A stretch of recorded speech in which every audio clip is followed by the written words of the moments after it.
다음 주가 이제 할로윈 데이인데, 우리가 또 기독교인으로서, 할로윈 데이를 좀 어떻게 바라봐야 되는지 그 부분을 한번 생각해 보도록 하겠습니다. 한 여유 있게 한 40분 정도 이렇게 나눠보도록 할게요. 급하게 하지 않고 좀 천천히 해보도록 할게요. 그리고 이렇게 들으시다가 혹시 궁금한 점 생기면 이따가 질의응답 시간에 또 나눔 시간에 나눠주셔도 네, 좋을 것 같습니다. 네, 한번 시작해 보도록 할게요. 우리 주변에 지금 흔한 풍경이죠. 첫 번째 사진이 혹시 여러분 뭔지 아세요? 지금 그 파리바게뜨에서 홈파티족을 겨냥하는 기획 상품 그 사진인데 혹시 파리바게뜨 가서 보셨나요? 그리고 오른쪽에는 할로윈을 겨냥한 또 초코파이가 이렇게 출시돼서 판매가 되고 있더라고요. 흔한 풍경이 돼버렸죠. 네, 그리고 여기 보시면 왼쪽에는 할리스 가면 마녀퐁당 초코베리 할리치노라고 해서 할로윈을 겨냥한 상품도 있고요. 스타벅스에 가서도 이렇게 볼 수 있고요.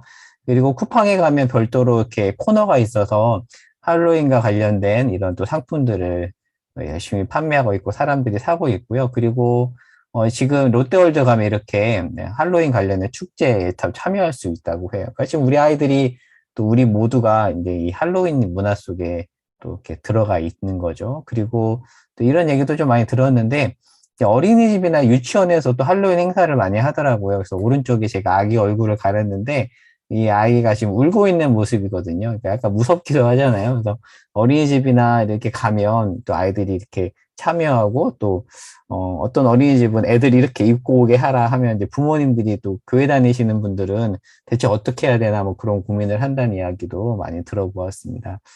네. 한번 그럼 10월 31일이 어떤 날인지 한번 생각을 해볼 텐데요.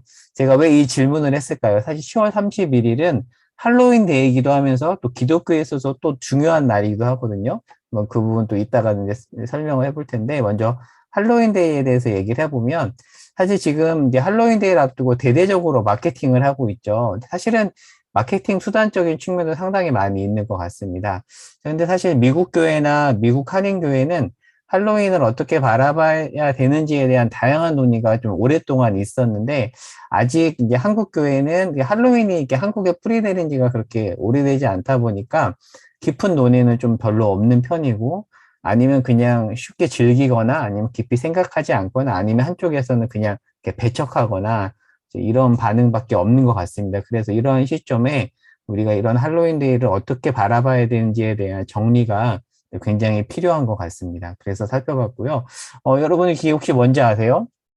이게 보면 할렐루야 나이트라고 되어 있는데, 우리가 볼 때 조금 웃길 수 있지만, 이제 미국이나 미국 한인교회에서는 이런 어떤 할로윈 문화가 너무 보편적이고 아이들이 깊이 참여하다 보니까 이거를 대체하는 어떤 날을, 행사를 만들어서 교회 안에서 할렐루야 나이트를 한대요. 그러니까 얼마나 이 할로윈 문화가 뿌리 깊으면 이렇게 하는가에 대해서 한번 생각해 보면 좋을 것 같고요. 그리고 여기 보시면 종교개혁가인 마틴 루터 얼굴이 있는데 독일 같은 경우 이렇게 샤키 10월 31일이 이따가도 얘기하겠지만 종교개혁 기념일이기도 하거든요. 그래서 10월 30일에 이렇게 루터의 사탕을 나눠주는 것으로 이렇게 할로윈에 참여한 아이들을 끌어들이는 또 이런 일도 있기도 합니다. 그래서 혹시 이렇게 외국에서 한인교회 다니신 분들은 할렐루야 나이트를 이렇게 참여해 보신 분도 계실 것 같은데 이렇게 대응하기도 합니다. 자, 근데 사실 10월 31일은 종교개혁 기념일이기도 합니다. 1517년 벌써 500년이나 지났죠. 이렇게 전염병이 굉장히 지금 우리 코로나처럼 전염병에 창궐하던 때에 그 교회는 더 부패하고 이때 마침 근데 10월 31일에 루터가 이 비텐베르크 성당에다가 95개조 반박문을 붙이죠. 근데 왜 하필이면 10월 30일이었는가? 이유가 있습니다. 11월 1일이 만성절이거든요. 그러니까 모든 성인을 기념하는 축일이 만성절인데 이 만성절을 앞두고 성인을 숭배하기 위해서 모인 사람들에게 그것이 아니다. 그리고 제대로 한번 토론해보자라는 의미를 가지고 사실 루터가 그냥 토론을 위해서 95개조 반박문을 붙인 거거든요. 근데 이제 그게 인쇄술의 발달로 여기저기 퍼지면서 결국에는 좀 크게 일이 벌어졌지만 사실 루터는 토론하기 위해서 95개조 반박문을 붙인 거거든요. 근데 바로 이 11월 1일을 앞두고 만성절 바로 전날 했다라는 것에 좀 의미가 있습니다. 그렇게 본다면 사실 할로윈과 종교개혁 기념일은 관련이 있어요. 이제 어떻게 관련이 있는지는 조금 이따가 좀 자세히 살펴보도록 하겠고요. 이게 이제 비텐베르크 성당에 붙어 있는 이게 95개조 반박문이죠. 그래서 10월 31일은 할로윈데이이면서도 종교개혁 기념일이라는 것도 우리가 좀 기억하고 또 이런 부분에 대한 교육도 오히려 이럴 때 좀 필요한 것 같습니다. 자, 그러면 할로윈의 좀 의미에 대해서 생각을 해볼게요. 할로윈은 할로우란 단어와 이브의 합성으로서 거룩한 전야라는 뜻이 있습니다. 그래서 우리가 주기도문을 암송할 때도 Hallowed be your name이라고 하잖아요. 그래서 할로우는 소중한, 신성한 그런 뜻이 있습니다. 그래서 거룩한 전야라는 문자적 의미가 있고요. 그래서 할로윈 데이는 모든 성인의 축일을 뜻하는 이 올 할로우에 이브닝을 붙여서 할로윈이 되었기 때문에 문자적으로는 모든 성인의 축일, 즉 11월 1일이죠. 모든 성인의 축일 전야, 그러니까 바로 전날이니까 10월 31일이 되는 거죠. 그래서 할로윈 데이는 모든 성인의 축일 전야, 이렇게 전날이란 그런 뜻이 있습니다. 그러면 대체 이 모든 성인의 축일이 어떤 날인가에 대해서 좀 알아야지만이 이 의미를 더 깊이 알 수 있겠죠. 그래서 이것을 이해하기 위해서는 약간 간단하게 한번 그 유럽 기독교 역사를 살펴봐야 되는데, 이렇게 켈트족이라고 들어봐요. 셀틱, 켈틱이라고 하는데, 이 켈트족은 유럽 4대 민족 중에 하나로서 이렇게 로마에서 쫓겨났다가 오르고 올라서 아일랜드에 정착을 합니다. 근데 이 켈트족 안에는 어떤 문화가 있냐면 주술사 드루이드 문화라고 있어요. 사실 이 남자아이들은 게임을 하거나 판타지 좋아하는 아이들은 이 드루이드를 굉장히 잘 알거든요. 그래서 게임 캐릭터에도 많이 등장을 하는데 기본적으로 이런 주술사 문화를 가지고 있던 민족이 바로 켈트족입니다. 자, 근데 이 켈트족에게 복음을 전하던 패트릭, 유명하죠. 그 영국에서 굉장히 유명한, 아일랜드에서는 유명하잖아요. 이 패트릭이 이제 회심을 하고 다시 들어가서 어려움 끝에 굉장히 어려운 환경에서 복음을 전합니다. 그래서 이제 이쪽 켈틱 기독교가 확산이 되면서 거기 이제 브리튼 섬까지 기독교가 전해지게 되죠. 그래서 이 아일랜드에서는 이게 성 패트릭, 세인트 패트릭이 정말 유명한 사람이고 세인트 패트릭 데이가 굉장히 나라적으로도 이제 중요한 날이잖아요. 그래서 이 드루이드 문화를 가지고 있는 주수사 문화를 가지고 있는 나라의 패트릭에 의해서 기독교가 전해집니다. 다음 컷으로 한번 가보겠습니다. 이거는 참고적으로 말하면 축구 좋아하시는 분들은 잘 알잖아요. 셀틱과 레인저스. 이거는 그냥 제가 참고로 기록해 본 거고요. 나중에 한번 강의안으로 한번 이렇게 눈으로만 보시면 될 것 같고요. 더 가보도록 하겠습니다. 자, 패트릭을 통해서 기독교를 이제 받아들이면서 이제 국가가 집단 개종을 한 거잖아요. 근데 예수를 믿었지만 고유의 그런 주술사 문화는 다 버리지 않았습니다. 마치 한국 기독교인이라고 해서 한국 문화를 다 버리지 않는 것과 같은 것이죠.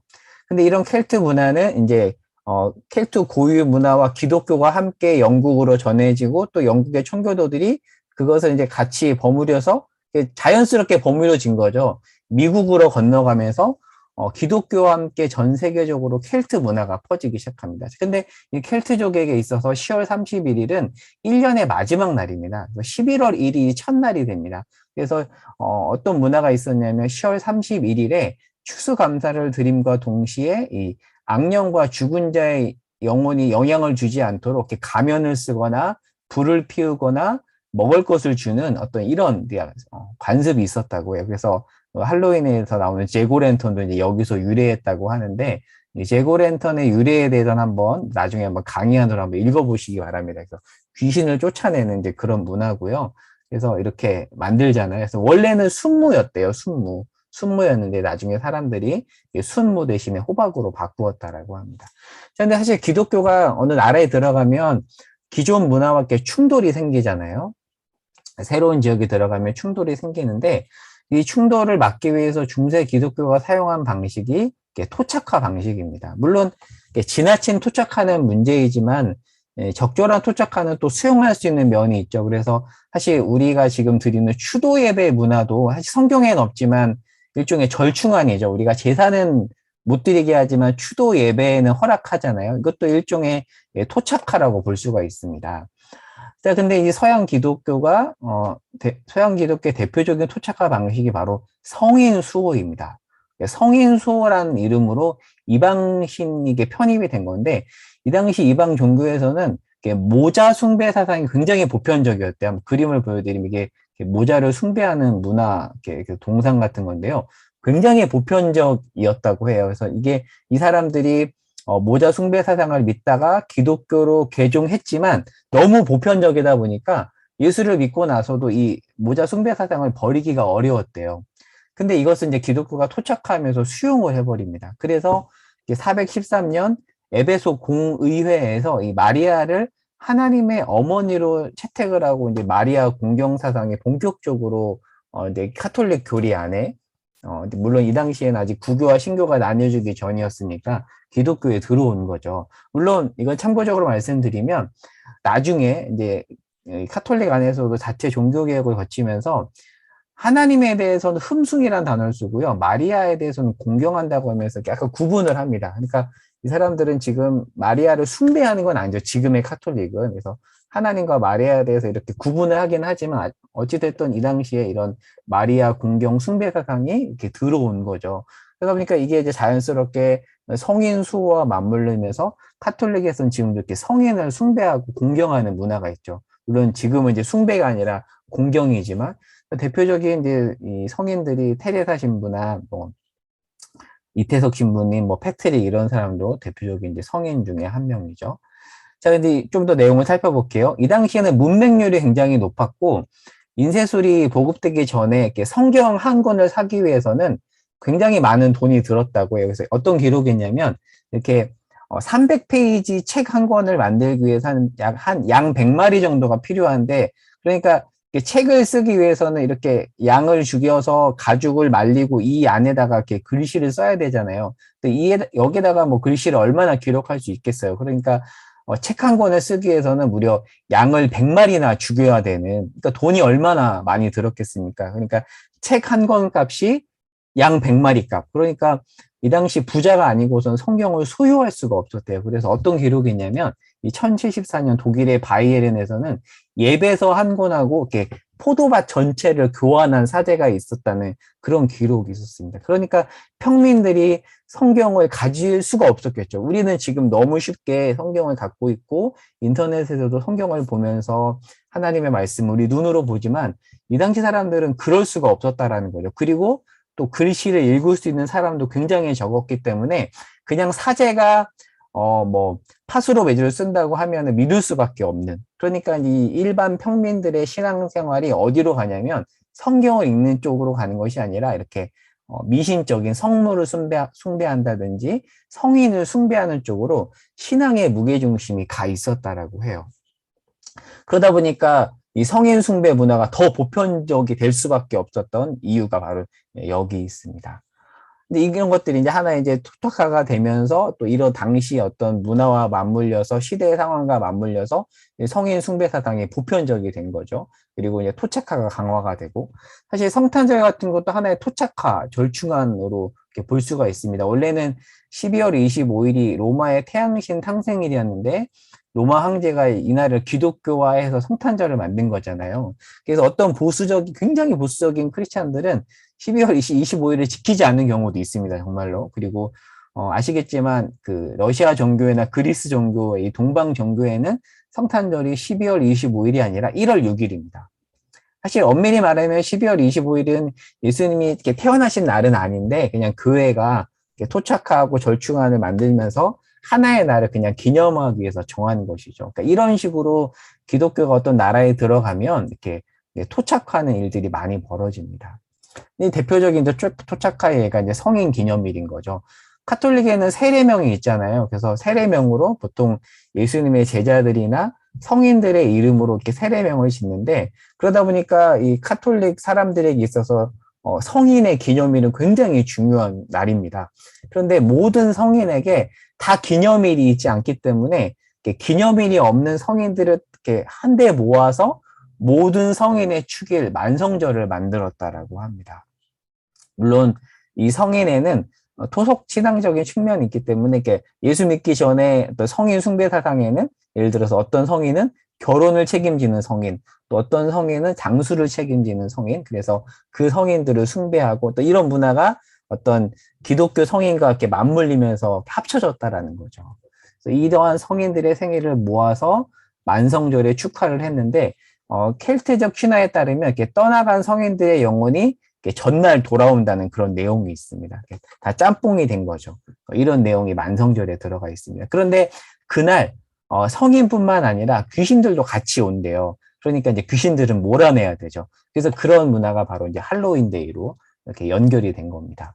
사실 원래 이 만성절은 5월 13일이었는데 교황 그레고리우스 4세가 11월 1일로 바꾸었다고요. 왜냐하면 식량이 넉넉하지 않은 시대에 아무래도 추수 전보다는 추수하고 나서 축제를 열어야지 먹을 것이 많잖아요. 그래서 더불어 켈트 문화의 영향으로 11월 1일이 새해 시작이기 때문에 바로 이날을, 그러니까 11월 1일을 만성절로 이렇게 정했다라고 해요. 그래서 지금 카톨릭은 오타입니다. 오타네요. 11월 1일을 만성절로 지키고 있죠. 이렇게 본다면 전날인 10월 31일은 만성절의 전야 일종의 우리식으로 얘기하자면 크리스마스 이브와 같은 어떤 축제 분위기가 있습니다.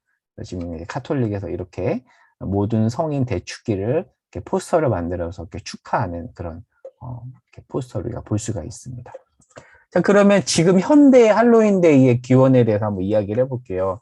아까 말한 것처럼 이 할로윈은 켈트족의 문화를 이제 중세 기독교가 어떻게 보면 지나친 토착화 방식으로 흡수해서 생겨난 건데, 근데 그것이 이제 특별히 미국으로 가서, 사실 미국은 또 어떤 그런 문화들을 자신만의 방식으로 만들어 가잖아요. 그러니까 지금의 할로윈 문화는 약간 미국화된 것으로도 볼 수가 있습니다. 그래서 한번 여기 제가 이렇게 일종의 수식을 만들어 본 건데, 현대 할로윈 데이는 켈트족 문화에다가 어떤 만성절 문화에다가 미국 고유의 어떤 놀이 문화가 있잖아요. 거기에다가 이제 기업들이 활용하면서 대중문화, 상업주의까지 맞물려서 만들어진 집합체라고 볼 수가 있습니다. 그래서 미국의 독특한 놀이 문화와 대중문화가 결합해서 지금의 할로윈 문화가 탄생이 된 것이죠. 마치 뉴에이지처럼. 왜 이 얘기를 했냐면, 사실 뉴에이지는 원래 동양 문화인데, 동양의 어떤 흐름인데, 그게 뉴에이지는 서양으로 갔다가 다시 역으로 동양으로 유입된 것이 지금 우리가 보고 있는 뉴에이지인 것처럼, 할로윈 데이는, 지금 우리에게 전해진 할로윈 데이는 켈트족의 문화가 넘어가서 미국으로 넘어가서 미국에서 여러 가지로 합성화되면서 다시 이렇게 전해진 그런 것으로 이렇게 이해하면 좋을 것 같습니다. 그러면 한국의 할로윈 데이는 어떻게 시작이 되어 있는가 이렇게 자료를 찾아보니까 2000년대에 원어민 강사가 영어 학원에서 할로윈 파티를 열면서 계기가 되어 이렇게 퍼져 나갔다고 해요. 자, 그런데 마침 이 10월 달에는 특별한 이슈가 없잖아요. 그러니까 겨울철에는 성탄절이 있고, 뭐 여름엔 휴가가 있고, 뭐 또 2월 달에는 발렌타인데이나 여러 그런 날들이 있는데, 추석 말고는 딱히 10월과 11월에는 이벤트가 없죠. 그래서 이 기업들이, 잘 됐다, 하면서, 이런 특별한 이벤트가 없는 그때 마케팅 수단으로 할로윈을 활용하면서 어찌 보면 더 많이 이렇게 퍼진 것으로 볼 수 있습니다. 그래서 사실 한국이나 미국의 할로윈 데이는 어떤 종교 의식이라기보다는 하나의 좀 문화 행사 놀이로 활용되고 있는 측면이 굉장히 많이 있죠. 그래서 뭐 다이소에서도 이렇게 볼 수 있고요. 커피숍에서도 이런 것들 우리는 많이 볼 수 있습니다. 그리고 또 마침 귀신하고 신비 아파트가 연결이 되기 때문에 여기 초등학생 학부모님들은 잘 아시죠? 이렇게 신비 아파트와 연결해서 마케팅을 하기도 하고요. 이런 할로윈 파티 마케팅들을 우리가 너무 많이 이렇게 볼 수가 있습니다. 특별히 미국에서는 한국의 어린이날 같은 그런 분위기래요. 그리고 추수감사절과 비슷한 기간이다 보니까 이때가 전체적으로 약간 연휴 파티 분위기라고 합니다. 지금 뭐 혹시 야구 좋아하시는 분 알겠지만 메이저리그는 또 그 챔피언십 시리즈를 하는 시즌이잖아요. 그러니까 미국은 야구를 굉장히 좋아하기 때문에 전체적으로 이렇게 축제 기간입니다. 약간 붕 떠 있는 기간이에요. 근데 거기에 할로윈까지 맞물려서 약간 10월 말이 이제 축제와 같은 그런 분위기로 이렇게 연결이 된다고 합니다. 그래서 이 할로윈 데이가 되면 아이들이 트릭 오어 트릿이라고 하면서 초인종을 누르면서 장난을 치고 또 귀신 분장을 하죠. 그러니까 왜 귀신 분장을 하냐면 악령이 오는데 그 악령이 같은 부류로 이렇게 오해해서 넘어가도록 그런 의미에서 이렇게 귀신 분장을 한다고 합니다. 자, 그러면 이제 우리의 고민은 이거인 거죠. 우리의 고민은 뭐냐면, 자, 그럼 우리도 이렇게 즐기면 되는가? 그러면 단순한 놀이 문화라고 아까 하기도 했었는데, 그러면 그냥 놀이 문화로 치부하면 되는가? 그렇진 않습니다. 귀신으로 분장을 하고 귀신을 단순한 놀이 대상으로 삼는 것은 기독교 세계관으로 본다면 이렇게 권장할 만한 내용이 아닙니다. 그렇다고 해서 마냥 할로윈 문화에서 완전히 격리시키기도 어렵잖아요. 이렇게 미디어, 친구, 뭐 주변의 학원, 뭐 상점에서 너무 쉽게 접할 수 있기 때문에 완전히 격리시키기도 어렵습니다. 그래서 우리는 이런 어떤 상황에서 바른 기독교적 태도를 견지해야 됩니다. 그래서 적용 부분에서 우리가 이 할로윈을 어떻게 기독교 세계관으로 분별할 수 있는지를 이제 이 후반부에 가서 좀 생각을 해보도록 할게요. 그래서 조금 큰 그림을 그려보도록 하겠습니다. 사실 이 부분만 나눠도 몇 시간 나눌 부분이지만 아주 간단하게 문화를 대하는 기독교인의 자세에 대해서 한번 생각을 해볼게요. 총 세 가지가 있는데 첫 번째는 비난입니다. 대중문화를 이렇게 악의 영역과 완전히 동일시하는 그런 자세인데 예전에 댄 브라인의 소설인 다빈치 코드가 굉장히 오래전 얘기예요. 기억나실지 모르겠는데 영화로 상영되자 많은 기독교 진영에서 비난하고 이렇게 피켓 들고 시위를 했었잖아요. 그러니까 완전히 이제 대중문화를 비난하는 그런 자세인데요. 혹시 예전에 저는 이제 고등학교 때 이 책을 봤어요. 신상원 선교사님의 사탄은 마침내 대중문화를 선택했습니다. 그러니까 이 대중문화를 완전 사탄과 동일시하는 거죠. 근데 사실 이 자세가 어떤 경우에는 필요하지만, 자, 근데 우리가 사실 이러한 어떤 문화 속에 살고 있기 때문에 비난만 한다면 기독교는 문화에 영향을 주지 못하고 약간 개토화가 될 수가 있습니다. 그러니까 다원주의 사회에서 폐쇄적인 공동체가 될 수 있고요. 그리고 사실 문화 안에도 일반 은총적인 진리가 있거든요. 그러니까 걸러내서 우리가 받아들일 수 있는 일반 은총적인 진리가 있는데 그것까지도 차단해버리는 또 그런 어떤 단점도 있습니다. 그래서 때로는 필요하지만 또 완전히 우리의 온전한 자세로 받아들이기엔 조금 어려운 게 바로 비난의 자세입니다. 두 번째는 모방입니다.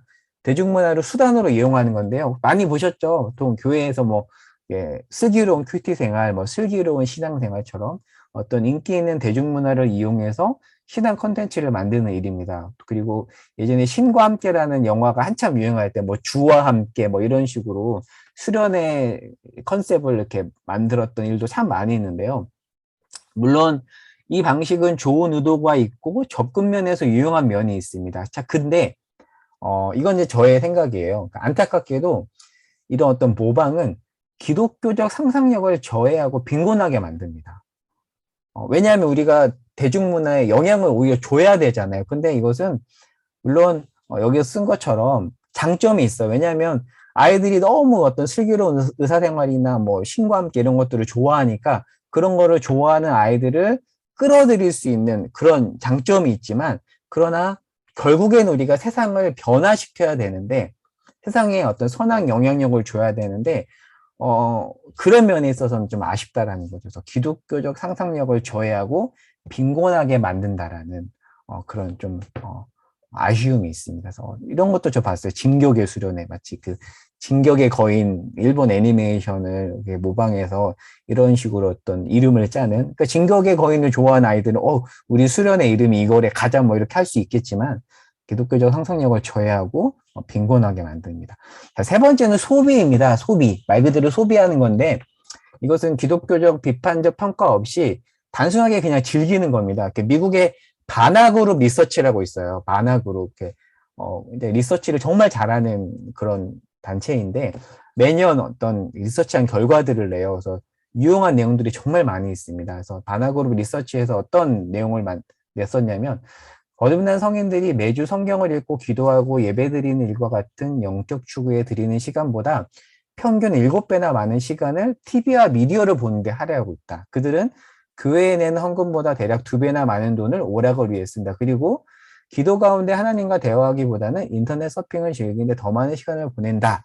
이게 사실 일반적인 모습이잖아요. 그리고 뭐 즐길 수 있죠. 있습니다. 그런데 너무 어떤 분별력 없이 소비하는 것은 그 안에 있는 때로는 일반 은총적인 것들을 받아들인다는 면은 좋고 또 오락 때로는 쉼을 위해서 활용하는 것은 좋지만 그 안에 이렇게 들어가 있는 숨어 있는 어떤 대중문화의 부정적 영향력을 자연스럽게 흡수하는 또 그런 부작용도 생길 수 있다는 거죠. 예를 들자면 뭐 소비주의, 외모 지상주의 같은 그런 어떤 대중문화 속에 담겨 있는 세계관들이 이렇게 스멀스멀 들어온다라는 거죠. 근데 사실 많은 그리스도인들이 사실은 이 소비라는 어떤 자세를 취하고 있다는 거죠. 한번 이제 생각을 해볼게요. 자, 여러분은 어떤 자세를 갖고 계신가요? 뭐 이 단어를 기억해 보시면 좋을 것 같아요. 비난. 나는 대중문화를 볼 때 비난의 자세를 취하는가, 아니면 모방, 아니면 소비. 어떤 자세를 가지고 있는가. 사실, 이 자세, 이 세 자세는 사실 적극적으로 추천할 만한 자세는 아닙니다. 자, 그렇다면 우리는 어떤 자세를 취해야 되는가. 아까 말한 것처럼 2시간 다뤄도 부족하지만 간단하게 짚어볼게요. 네, 대안입니다. 대안. 제가 이제 문제 제기를 했잖아요. 이제 해결책을 찾아가 보는 건데요. 사실 우리는 세상과 동떨어져 할 수 없습니다. 그 문화를 잘 소비하고 때로는 잘 즐길 필요가 있는데, 자, 그러면 그냥 무작정 소비하고 즐기는 것이 아니라 잘 소비하고 즐겨야 되죠. 그래서 우리에게 정말 필요한 게 뭐냐면 바른 철학입니다. 대중문화를 활용하는 바른 철학인데, 전 이거는 여기 계신 분들이 꼭 이렇게 암기하셨으면 좋겠다고 생각해요. 사실 이거는 분당의 샘물학교라는 기독교 대안학교가 있는데, 미디어 교육에 있어서는 굉장히 앞서가는 기독교 대안학교거든요. 또 오래되기도 했고, 그 분당 샘물학교의 미디어 교육 철학이기도 한데요. 한번 외워보셔도 좋을 것 같아요. 단절, 절제, 분별, 창조입니다. 단계별입니다. 첫 번째 단절이고요. 두 번째는 절제이고, 세 번째는 분별이고, 마지막에 창조인데, 한번 하나하나 간단하게 보겠습니다. 자, 첫 번째는 단절입니다. 이거는 이제 일정 기간, 이게 못하네요. 일정 기간 미디어를 금지하거나, 아예 이렇게 단절시키는 건데요. 마치 음식으로 비유한다면, 금식하는 겁니다. 근데 어떤 음식을 안 먹죠? 불량식품은 안 먹잖아요. 사실 이 단절도 기본적인 어떤 훈련으로서 꼭 필요한 단계입니다. 예를 들면 우리 아이들에게 있어서 폭력물과 음란물은 절제해야 될 게 아니라 사실은 단절해야 될 겁니다. 물론 나중엔 아이들이 어쩔 수 없이 접할 수도 있겠지만, 그러나 저는 유아, 유치, 초등학생들은 최대한 부모님들이 신경을 써서 그때만큼은 이런 부분들은 절제가 아니라 단절해야 된다라고 생각을 해요. 근데 아이들이 절제가 아닌 지금 나이에 단절해야 될 것을 단절하고 있는가에 대해서 한번 생각해 보면 좋을 것 같아요. 그러니까 단절해야 될 건데 절제하고 있다면 그건 아니라는 거죠. 그래서 단절해야 될 것과 절제해야 될 것을 구분할 필요가 있고요. 특별히 어렸을 때는 의도적으로 좀 부모님들이 미디어를 특별히 좋은 영향을 주지 않는 미디어는 단절할 필요가 있습니다. 이제 1단계입니다. 야, 1단계 이 단절이 잘 되면 두 번째 이제 절제예요. 왜냐하면 완전히 단절할 수는 없거든요. 그러니까 다들 아이를 키워보신 분들 알겠지만 어느 정도 시간이 흐르면 완전히 단절할 수 없습니다. 할 수밖에 없거든요. 자, 그러면 이때 필요한 것이 절제입니다. 근데 이 절제는 단절이 잘 된 아이들에게 먹혀요. 그러니까 단절 훈련이 되지 않은 채 절제하면 안 되거든요. 그러니까 두 번째는 절제인데, 그러니까 음식으로 비유한다면 단절은 아예 안 먹는 거고요. 절제는 먹긴 먹되 적절히 먹는 다이어트입니다. 예를 들자면 대체 활동, 아니면 보긴 보되 우리는 토요일만 본다.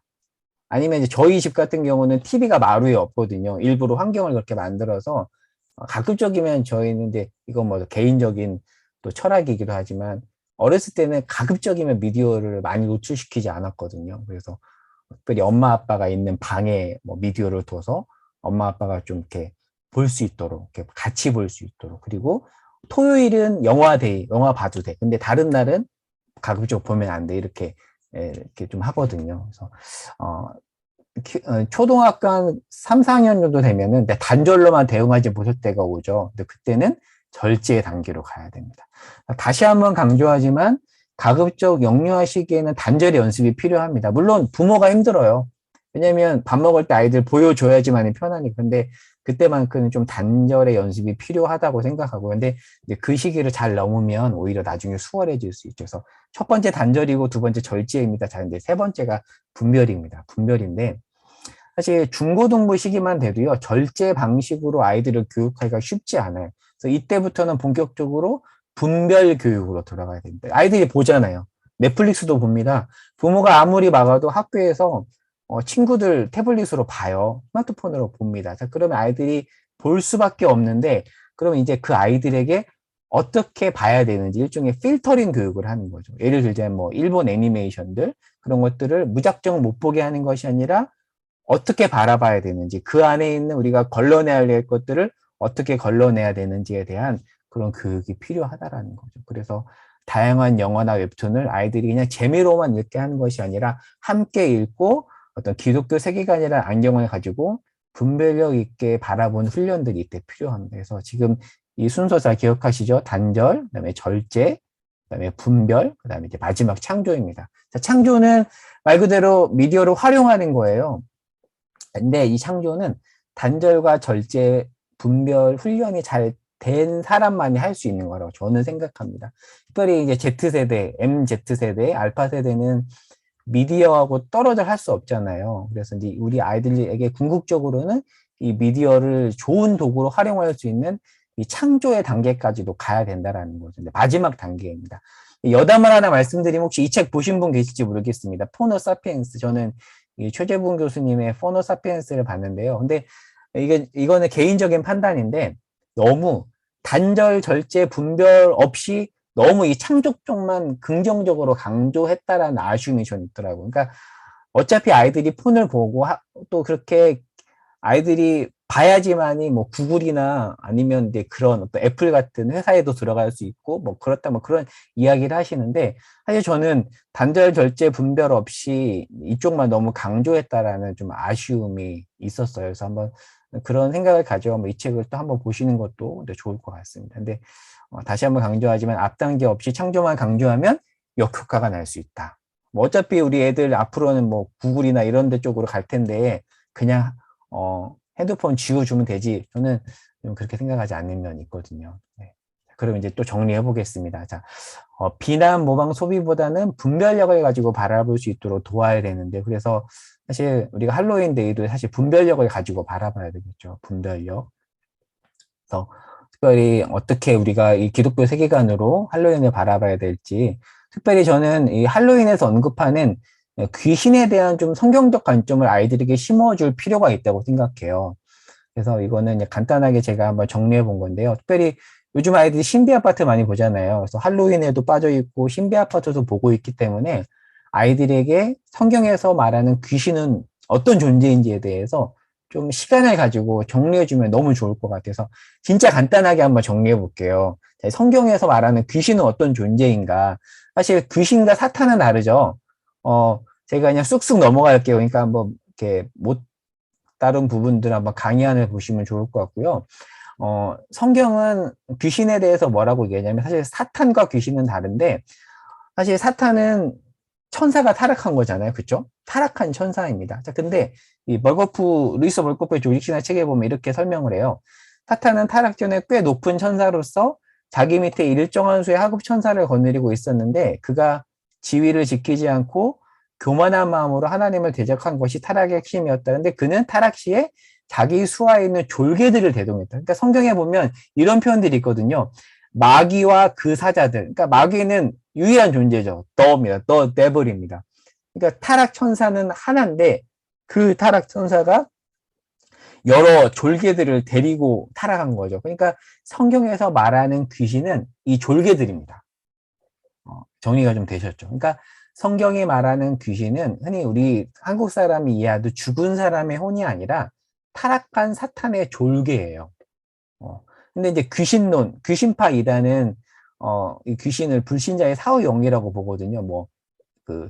여러분 이초석이라고 아시죠? 땅끝 예수전도단 들어보셨죠? 근데 그쪽 진영에서는 이렇게 보는데 성경에서는 귀신을 타락한 사탄의 졸개라고 봅니다. 네. 근데 사실 그 존재는 우리가 재미있게 받아들일 수만 없잖아요. 근데 사실 신비 아파트나 할로윈 데이 때문에 우리 아이들이 이 귀신 이야기에 특별히 요즘에 푹 빠져 있는 것 같아요. 이건 사실 이제 개인적인 얘기인데요. 이건 한번 쭉 넘어가 볼게요. 사실 작년에 이 신비 아파트가 아이들에게 굉장히 큰 인기를 끌었는데 저도 이 신비 아파트를 더 깊이 알게 된 게 우리 딸 때문이에요. 아이가 작년에 돌봄교실에 갔다 와서 계속 귀신 얘기를 하는 거예요. 귀신 때문에 무섭다. 그래서 왜 자꾸 이제 귀신 얘기를 이 아이가 하고 친구들한테 듣는지 그 이유가 바로 이 신비 아파트라는 이 만화에 있었다는 것을 알게 됐거든요. 그러니까 진짜 아이들이 이 귀신 문화에 깊이 빠져 있는 거죠. 근데 우리 딸한테 물어보니까 이제 맨날 그 귀신 얘기를 애들이 한다고 해요. 그래서 이제 그 말을 들은 우리 둘째가 아빠 교회에서는 귀신 없다고 들었는데 그런 거 없다고 들었는데 왜 자꾸 언니 친구들이 이야기해 이런 질문을 저한테 한 적이 있었거든요. 그러니까 이제 그런 아이들에게 귀신이 어떤 존재인지에 대해서 이게 할로윈 데이를 맞이해서 좀 이야기하면 참 좋을 것 같습니다. 그래서 한번 이 부분은 강의안을 읽어보는 것으로 한번 제가 이렇게 넘어가도록 할게요. 네. 그래서 바른 귀신론에 대해서 아이들에게 알려줄 필요가 있습니다. 그래서 이 부분을 보겠습니다. 이 부분 볼게요. 미디어를 대하는 자세. 비난, 모방, 소비는 문화에 기독교적 영향을 주지 못합니다. 그래서 우리가 가져야 될 기독교 교육 철학은 이거다라는 얘기를 했죠. 그래서 이걸 가지고 좀 적용점을 제시한다면 저는 아이들과 좀 이런 만화를 같이 볼 수 있다고도 생각을 해요. 그리고 나서 그냥 즐기고만 끝나지 말고 뭐가 재미있니? 또 한번 들어주고 아 이래서 애들이 좋아하는구나 공감을 해준 다음에 그런데 성경에서는 이게 아니라고 이야기해 라는 식으로 하면서 성경에서 말하는 귀신론에 대해서 잘 설명해주는 이런 교육이 같이 가야 되지 않을까라는 생각을 해봅니다. 정리를 해보겠습니다.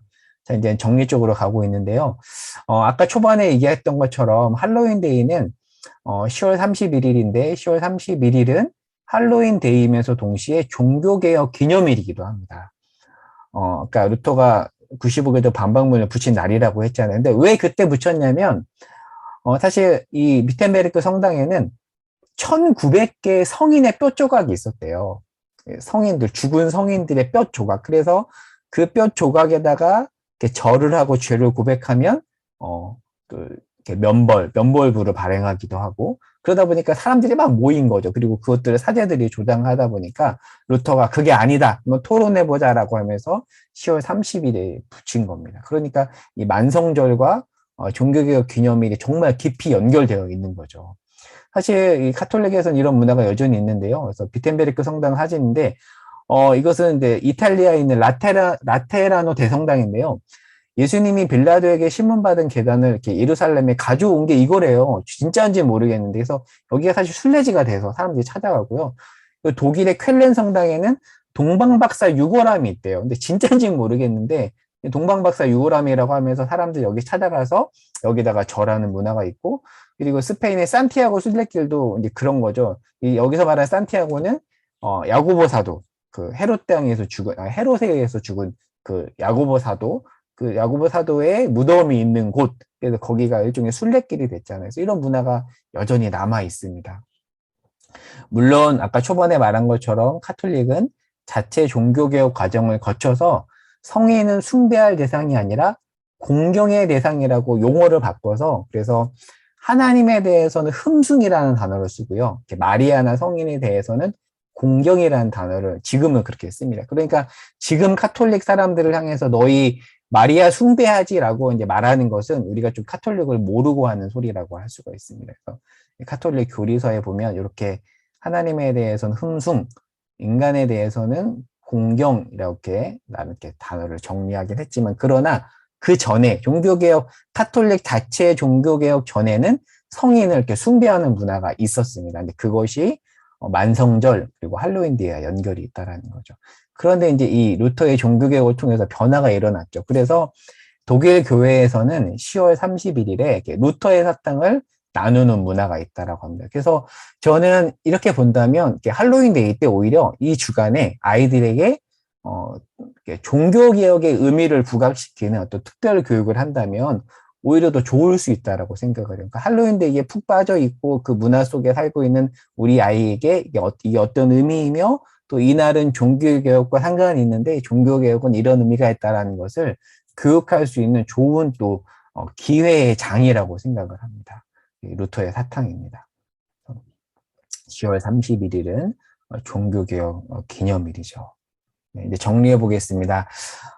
우리가 다문화 국가에 살고 있습니다. 기독교 역사가 또 깊지 않죠. 이런 속에서 우리가 기독교인으로서 어떻게 살아야 되는지에 대한 고민들이 참 많이 있습니다. 그리고 저는 해야 된다라고 생각을 해요. 그래서 토착화를 강조하면 변질될 수 있고 또 아예 무시해버리면 동떨어지잖아요. 그래서 양극단으로 가지 않도록 끊임없는 어떤 고민과 기도가 필요하다고 생각해요. 사실 믿음의 선배들이라고 했지만 사실 이 믿음의 선배들을 해봤자 저보다 한 10년, 20년 선배들인데 예전에 선교단체에서 믿음의 선배들은 또 리차드 리버의 그리스도와 문화 혹시 이 책 보신 분 계실지 모르겠어요. 리처드 리버 이런 책들을 읽으면서 정말 많이 고민했었거든요. 우리가 이런 문화 속에서 어떻게 살아야 되고 다음 세대를 교육해야 되는지에 대한 정말 치열한 고민들이 있었습니다. 그래서 대학생들이 모여서 같이 북스터디를 하고 같이 토론하고 발제하고 이런 게 있었거든요. 그래서 저는 이런 것들이 좀 우리 부모와 교사와 또 우리 또 청년들 사이에서 있어야 되지 않을까라는 그런 생각을 하거든요. 그래서 기독교 문화가 깊지 않은, 그래서 사실 우리 한국에서도 이런 게 있잖아요. 일종의 토착한데 공존한 세상 가운데 살고 있는데, 근데 사실 동지 팥죽 먹는 건 또 반대하지 않잖아요. 그러니까 사실 굉장히 애매모호할 수 있습니다. 사실 근데 동지도 귀신과 연결되어 있거든요. 팥죽을 먹는 것도. 근데 사실 우리가 팥죽 먹는 것이 반기독교적이라고 또 거절하진 않는 굉장히 애매모호한 그런 사이 가운데 우리가 살고 있기 때문에 좀 더 깊은 고민이 있어야 된다고 생각을 해요. 그래서 리차드 리버의 그리스와 문화라는 책에 보면 이렇게 5가지 유형으로 이렇게 분리를 하거든요.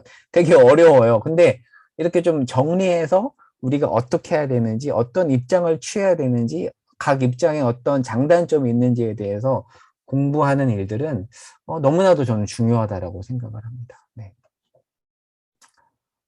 공부하는 부모와 교사, 어떻게 해야 되나 고민만 하지 말고 공부하고 대안을 찾아야 된다고 생각을 해요. 그래서 책도 찾아보고 문화도 연구하고 나누는 그런 모임이 굉장히 많이 필요하다고 생각을 합니다. 그래서 저도 사실 이 할로윈 데이를 정리하면서 몇 년 동안 이렇게 이 책, 저 책 찾아보면서 정리했던 내용들이거든요. 그래서 이런 고민들, 또 이런 것들을 나누는 또 이런 것들이 굉장히 필요하겠다. 라는 생각을 많이 해보았습니다. 그래서 비난, 모방, 소비를 넘어 분별력을 가지고 문화, 대학이 비난만 하거나 무작정 모방하거나 소비만 하는 것을 넘어서 분별력을 가지고 다원주의, 다원화된 문화 세상 속에서 우리가 그리스도인으로 살아야겠죠. 그리고 그렇게 살고 우리 아이들에게 그것들을 가르쳐야 되지 않겠습니까? 그래서 이것들을 위해서 우리가 함께 또 기도하고 마음을 모으고 또 이런 것들을 좀 공부하려는 몸부림들이 또 우리 안에 있었으면 좋겠습니다. 그래서 강의는 이제 여기까지 하고요. 제가 뭐 나눔 시간을 전체적으로 갖지는 않겠지만 이렇게 제가 그냥 2가지 나눈 질문을 한번 적어봤어요. 한번 오늘 이 특강을 듣고 당장 내가 적용할 수 있는 건 한번 실천 계획을 세우고 있다라면 좀 나눠봐도 좋을 것 같고요. 그리고 우리가 올바른 기독교 문화관을 정립하기 위해서 할 수 있는 게 뭐가 있을까? 한번 또 같이 고민해 보면 좋을 것 같습니다.